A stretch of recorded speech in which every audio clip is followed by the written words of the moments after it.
Hello बच्चों, आज हम आपका चैप्टर जो फर्स्ट चैप्टर शुरू कर रखा है वो पढ़ेंगे। मैंने इसका आपको काफ़ी चैप्टर समझा चुकी हूँ। दिखा देती हूँ फिर भी स्टार्टिंग में इसका नाम। 1000 वर्षों के दौरान हुए परिवर्तनों की पड़ताल वाला चैप्टर है, जो इसकी 3 वीडियो बन चुकी है। अगर किसी बच्चे ने ना देखी हो तो वो भी देख लेना, और आज मैं आपको आगे पढ़ाऊँगी।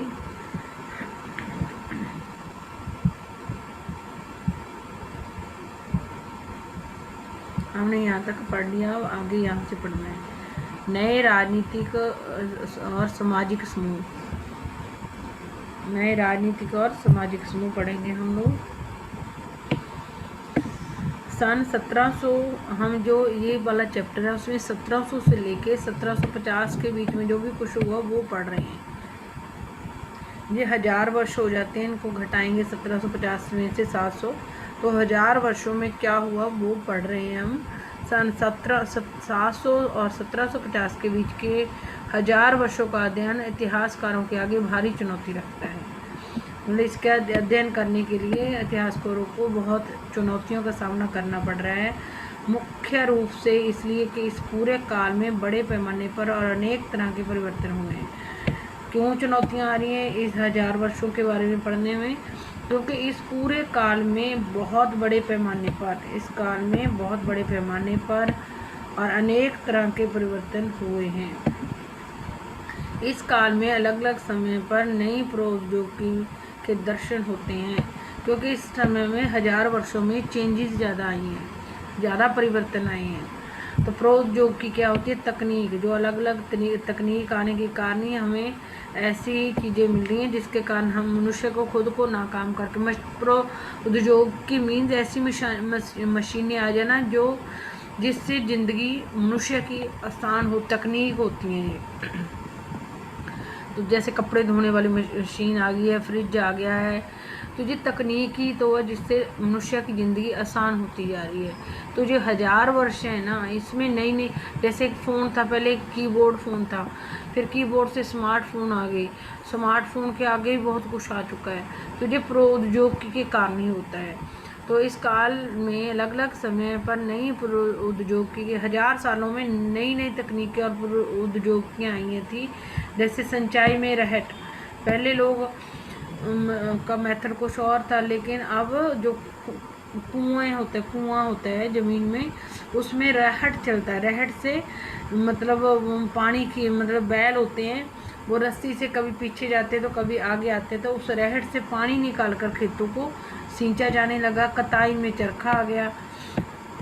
और युद्ध में आग्नेय शास्त्रों, बारूद वाले हथियारों का, पहले हमारे पास ऐसे हथियार नहीं थे जिनमें अग्नि हो, आग हो, लेकिन अब इन 1000 सालों में ऐसे भी हथियार आए जिनमें बारूद था, और जब उनका इस्तेमाल हम लड़ाई के लिए करते थे तो आग निकलती थी। तो इन 1000 सालों में नई नई तकनीकें आई हैं, जिसके कारण इन 1000 सालों का अध्ययन करना जो इतिहासकार हैं उनके सामने चुनौती है। सिंचाई में रहट आ गया, कताई में चरखा आ गया, और युद्ध में लड़ने के लिए नए नए अग्नि वाले शास्त्र आ गए, अग्नि वाले हथियार जिनमें अग्नि निकलती थी, ऐसे शास्त्र आ गए। यानी कि आग्नेय शास्त्रों का मतलब बारूद वाले हथियार का इस्तेमाल इसी टाइम में होने लगा है। इस उपमहाद्वीप में नई तरह का खान पान भी आया। मतलब कि ये जो भारतीय महाद्वीप है, जिसमें पाकिस्तान, भूटान, नेपाल, भारत, बांग्लादेश, श्रीलंका वगैरह आ रहे हैं, इसको उपमहाद्वीप कहा जाता है। इसमें इन 1000 सालों में ही, पहले आलू नहीं था, आलू आया। मक्का भी इसी समय आया है। मक्का भी हमारे भारत में नहीं था, जब भारत के पड़ोसी देशों में आलू, मक्का, मिर्च, चाय, कॉफी, ये 5 चीजें नहीं पता थी। हमारे भारत के लोगों को पहले 700 से पहले, या 750 से पहले, 700 से 750 से पहले भारत को और भारत के पड़ोसी देशों को के पास आलू, मक्का, मिर्च, चाय, कॉफी नहीं थी। तो ये इसी दौरान, इन्हीं 1000 सालों के बीच में उनको मिला है। ध्यान रहे कि ये तमाम परिवर्तन नए प्रौद्योगिकियां और फसलें उन लोगों के साथ आए जो नए विचार भी लेकर आए। ये जो परिवर्तन आए हैं, ये जब प्रौद्योगिकियाँ आई हैं, जब नई फसलें हमारे, ये सारी नई फसलें हैं, मक्का, मिर्च, चाय, कॉफ़ी वगैरह, ये उन लोगों के साथ आई हैं जो हमारे इंडिया में घूमने, जब उनको पता नहीं था वो हमारे इंडिया में आ गए थे, उनसे हमें नई फसलें भी मिली, वो नए विचार भी इंडिया में लेकर आए थे।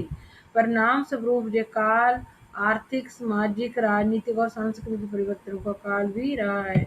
मतलब इन 1000 सालों में पैसे संबंधी, सरकारों संबंधी, समाज में और संस्कृति में बहुत सारे परिवर्तन आए हैं। इस युग में लोगों की गतिशीलता, एक स्थान से दूसरे स्थान पर आना जाना भी बढ़ गया था। मतलब 700 से 750 के बीच में लोग एक जगह से, लोगों में गतिशीलता का आना मतलब लोग एक जगह से दूसरी जगह जाने लगे थे। अवसर की तलाश में लोगों के झुंड दूर दूर की यात्राएं करने लगे थे। मतलब उनको अगर काम एक जगह मिलकर मतलब वो अपनी ज़िंदगी नहीं चला सकते थे, तो वो ग्रुप्स के अंदर झुंड के झुंड बनकर एक जगह से दूसरी जगह जाते थे। इस उपमहाद्वीप में अपार संपदा और अपना भाग्य गढ़ने के लिए अपार संभावनाएं थी। जो हमारे भारत और भारत के पड़ोसी देश हैं, वो उपमहाद्वीप हैं, जहाँ पर बहुत सारी संपदा यानी कि धन दौलत है और अपना भाग्य बनाने के लिए अपार संभावनाएं हैं। भारत और भारत के पड़ोसी देश हैं, जो वहाँ पर लोग उसी समय 700 से 750 के दौरान लोग झुंड बना के या ग्रुप बना के एक जगह से दूसरी जगह जाने लगे थे। हमारे इस भारत, जब भारत के पड़ोसी देशों में लोग नए लोग इसलिए आए क्योंकि हमारे इस उपमहाद्वीप में संपदा ज़्यादा है और लोग अपना भाग्य जहाँ पे अपनी किस्मत आजमा सकते थे। इस काल में जिन समुदायों का महत्व बढ़ा, उनमें से एक समुदाय था राजपूत। 700 से 750 के बीच में भारत और उसके पड़ोसी देशों में जिस समुदाय का महत्व बढ़ा वो राजपूत था, जिसका नाम राजपुत्र, जहाँ राजा का राजपूत का मतलब ही, जिसका नाम राजपुत्र या राजा का पुत्र। याद रखना, राजपूत समुदाय का वो बड़ा था, महत्व बड़ा था। 8वीं से 14वीं सदी के बीच ये नाम आमतौर पर योद्धाओं के उस समूह के लिए प्रयुक्त होता था जो क्षत्रिय वर्ण के होने का दावा करते थे। मतलब राजपूत 8वीं और 14वीं सदी में उन जो योद्धे होते थे, योद्धा वीर होते थे, जो लड़ाइयाँ लड़ते थे, उन योद्धाओं के समूह के लिए प्रयोग किया जाता था राजपूत शब्द। क्षत्रिय होते थे, क्षत्रिय जाति से संबंधित होते थे। क्षत्रिय जाति के जो योद्धा लोग होते थे, लड़ाई लड़ने वाले, मतलब क्या कहते, शक्तिशाली योद्धा, बहादुर योद्धा होते थे, उनके लिए 8वीं और 14वीं शताब्दी में जो क्षत्रिय जाति से बिलोंग करते थे उनको राजपूत कहा जाता था। राजपूत शब्द के अंतर्गत केवल राजा और सामंत वर्ग ही नहीं बल्कि वे सेनापति और सैनिक भी आते थे, जो पूरे उपमहाद्वीप में अलग अलग शासकों की सेनाओं में। राजपूत शब्द का पूरा मतलब ये आप याद कर लेना, राजपूत शब्द के अंतर्गत केवल राजा और सामंत वर्ग नहीं बल्कि वे सेनापति और सैनिक भी आते थे, जो पूरे उपमहाद्वीप में अलग अलग शासकों की सेनाओं में। और इसमें जो हमारा भारत और भारत के पड़ोसी देश है, वहाँ पर बहुत सारे राजे रहते थे, तो सभी राजाओं और उनकी सेना में जो सैनिक होते थे उनके लिए राजपूत शब्द का इस्तेमाल किया जाता था। कवि और चारण राजपूतों की आचार संहिता प्रबल पराक्रम और स्वामी भक्ति का गुणगान करते थे। जो उस टाइम के कवि कविताएं लिखने वाले और चारण राजपूत होते थे, जो घूम घूम कर गाने गाते थे कि आचार संहिता, प्रबल पराक्रम और स्वामी भक्ति का गुणगान। ये कवि लिखते थे, गाते भी थे, और चारण राजपूत भी गाते थे। जो राजे होते थे उनका जो जो वो काम करते थे, पराक्रम करते थे उसको, और राजा के प्रति स्वामी भक्ति दिखाने के लिए गा गा करके उनका गुणगान करते थे। उनके अंदर क्या क्वालिटीज थी, वो राजा के अंदर क्या क्वालिटी थी, इस चीज का वो गुणगान गाकर करते थे। कवि और चारण राजपूत, याद रखना, राजपूतों की आचार संहिता, प्रबल पराक्रम और स्वामी भक्ति का गुणगान करते थे।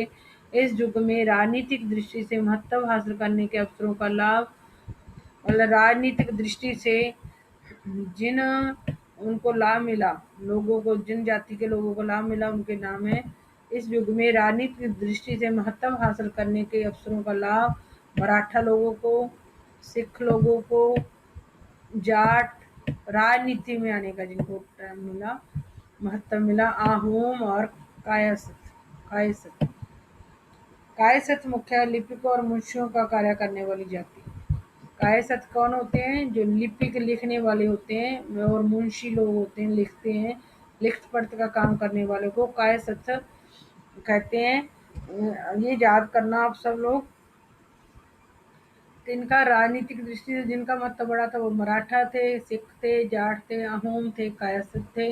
इनको लिपिकों और मुंशियों का कार्य करने वाले को जाति को कायस्थ कहते हैं। राजपूत शब्द का है राजपूत, जिसका अर्थ क्या? राजपुत्र या राजा का पुत्र। 8वीं और 14वीं शताब्दी में ये नाम जो उस टाइम के योद्धा वीर थे उनके लिए इस्तेमाल होता था। क्षत्रिय जाति के जो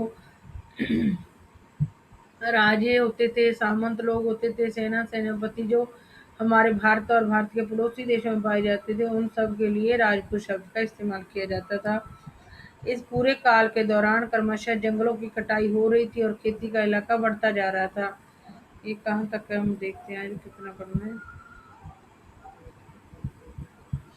हाँ, इधर तक ही पढ़ेंगे अब।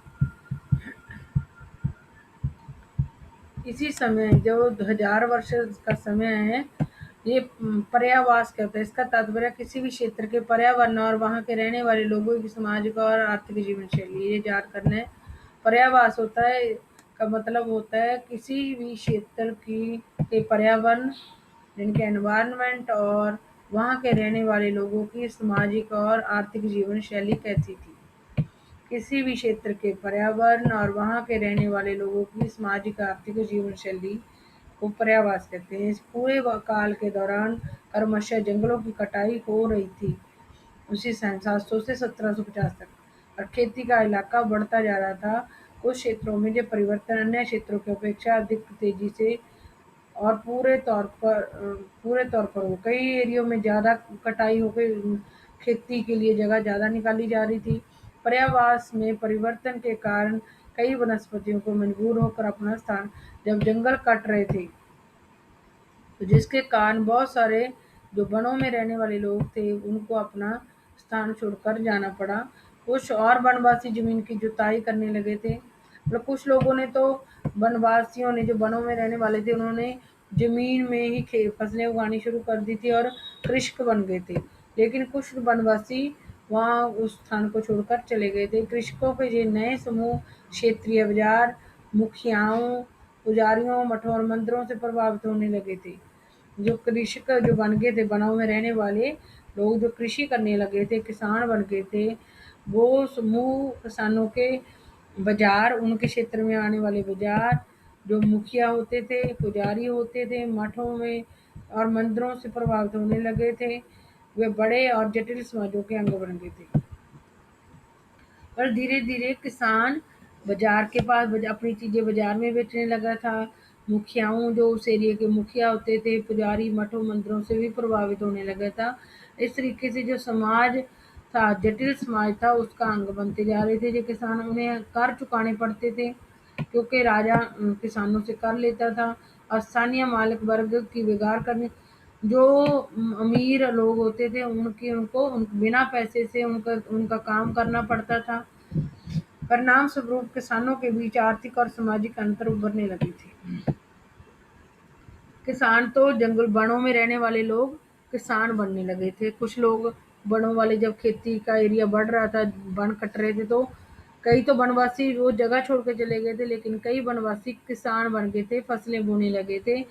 तो धीरे धीरे वो बाजार, क्षेत्रीय अपने एरिया के बाजार, मुखिया लोगों, पुजारियों, मठों और मंदिरों से प्रभावित होने लगे। मतलब ये लोग, जो किसान होता है वो खाने पीने की चीजें उगाता, तो ये सारे लोग उनसे मांगते होंगे वो चीजें। तो वे बड़े और जटिल समाज का अंग बन गए थे और किसान को कर चुकाना पड़ता था।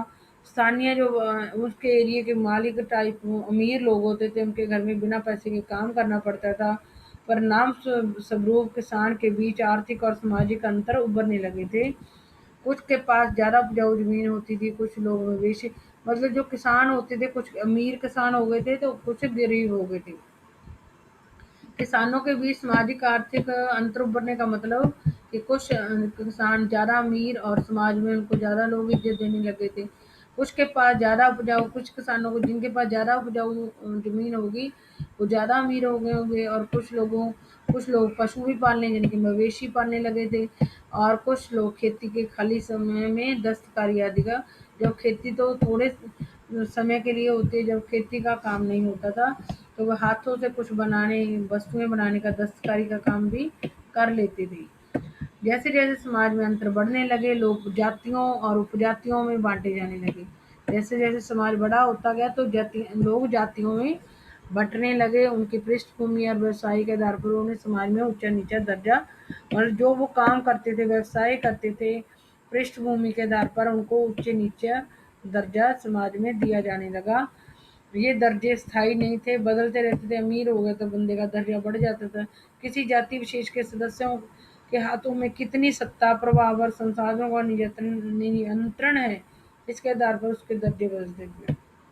जो अलग अलग जातियां हैं वो कितनी ताकतवर हैं किसी एरिया में, इसके अनुसार उनका जो दर्जा था जाति का बदलता रहता था। जो ज़्यादा ताकतवर होता था वो अच्छी जाति कहलाता था, जो कम ताकतवर होता था वो कम ताकतवर कहलाता था। एक ही जाति का किसी क्षेत्र में कोई दर्जा हो सकता था और किसी अन्य क्षेत्र में, मतलब जो जाति जिस एरिया में प्रभावशाली हो जाती थी उसका दर्जा बढ़ जाता था। तो एक ही जाति किसी क्षेत्र में उच्च मानी जाती थी तो किसी दूसरे क्षेत्र में कमजोर मानी जाती थी। मतलब शक्तिशाली होने पे किसी का दर्जा बढ़ जाता था, कमजोर होने पे किसी का घट जाता था। अपने सदस्यों के व्यवहार का नियंत्रण करने के लिए जातियां स्वयं अपने अपने नियम बनाती। हर जाति अपने हर जाति के सदस्यों को नियंत्रित या कंट्रोल करने के लिए सारी जातियां अपनी अपनी जातियों के नियम बनाती थी, रूल बनाती थी। इन इन नियमों का पालन जाति के बड़े बुजुर्गों की एक सभा करवाती थी। जो जातियां अपने नियम बना लेती थी उनका पालन जो बड़े बुजुर्ग होते थे जाति के, वो बड़े बुजुर्गों की सभा करवाती थी, जिसे कुछ इलाकों में जाति पंचायत कहा जाता था। मतलब हर जाति के अपने अपने नियम होते थे तो उनका पालन उसी जाति के बड़े बुजुर्गों की सभा करवाती थी, जिसको जाति पंचायत भी कहा जाता था। लेकिन जातियों को अपने निवास के गांवों के रिवाजों का पालन भी करना पड़ता था, और हर जाति के अपने जो गांव होते थे, जातियों को अपने निवास के गांव के रिवाजों का पालन भी करना पड़ता। हर जाति के व्यक्ति को जिस गांव में उस जाति के निवास उसी जाति के लोग रहते थे उनके रीति रिवाज जो होते थे उनका पालन भी करना पड़ता था। इसके अलावा कई गांवों पर मुखियाओं का शासन होता था। कई गांवों के मुखिया होते थे और मिल मिलाकर वे किसी राज्य की एक छोटी इकाई भर होती थी। हर गांव का अपना कोई मुखिया होता था और वो किसी राज्य का एक छोटा, जैसे आजकल भी एक राज्य के अंदर बहुत सारे गांव होते हैं, इस तरीके से उस टाइम गाँव के मुखिया होते थे। धीरे धीरे जातियां बनी, जातियों ने अपने नियम बना ले, और इन नियमों का पालन जाति के बड़े बुजुर्गों की एक सभा करवाती थी, जिसको जाति पंचायत भी कहा जाता था। और जातियों के अपने अपने रिवाज होते थे, उनका भी उनको पालन करना पड़ता था। हर गांव का कोई ना कोई मुखिया होता था और इस तरीके से वो किसी छोटे से राज्य की इकाई होते थे। फिर ये आज इतना ही पढ़ेंगे। अगला चैप्टर का जो हिस्सा वो अगले उसमें पढ़ेंगे, अगली वीडियो में पढ़ेंगे।